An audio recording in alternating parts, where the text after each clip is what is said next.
अध्याय 9. स्वप्नातील दृष्टांतानंतर ब्रह्मसंबंधाच्या बाधेमुळे अगतिक झालेले रायबहादर अक्कलकोटी आले.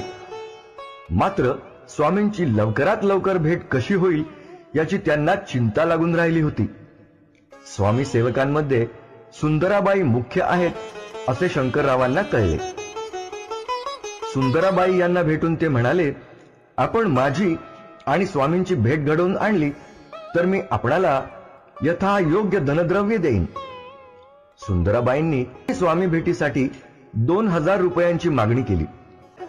राव बहादरांनी 10 सहस्त्र रुपये देण्याची तयारी दर्शविली. सुंदराबाईंनी त्यांची आणि स्वामींची भेट घडवून आणली. त्या भेटीत सुंदराबाईंनी शंकररावांची व्यथा महाराजांच्या कानी घातली आणि त्यांना व्याधीमुक्त करण्याची स्वामींना विनंती केली.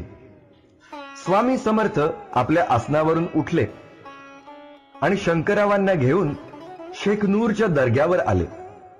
नजीक असलेल्या कब्रस्थानातील एका नवीन खड्ड्यात स्वामी झोपले.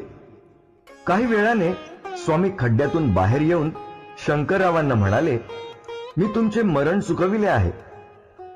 निश्चिंत झालेल्या रायबहादरांनी त्या दिवशी फकीरांना खाना दिला आणि शेखनूरच्या दर्ग्यावर कफनी चढवली. नंतर स्वामींनी शंकररावांना आजारावरील औषध सांगितले. कडुनिंबाची पानं बारीक वाटून त्यात मिरी घालावी. हे औषध रोज घेतल्यानंतर ब्रह्मसंबंध पळून जाईल. स्वामींनी सांगितलेल्या उपायाने शंकरराव व्याधीमुक्त झाले आणि समर्थांच्या भेटीसाठी पुन्हा अक्कलकोटला आले. भेटीच्या वेळी शंकररावांनी 10,000 रुपयांचे काय करावे असे समर्थांना विचारले. तेव्हा स्वामींनी गावात मारुतीच्या जवळ मठ बांधण्याची शंकररावांना आज्ञा केली. रायबहादरांनी स्वामींची इच्छा पूर्णत्वास नेली.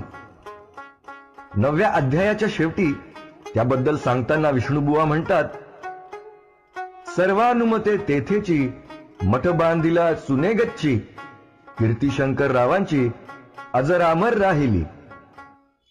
श्री स्वामी समर्थ.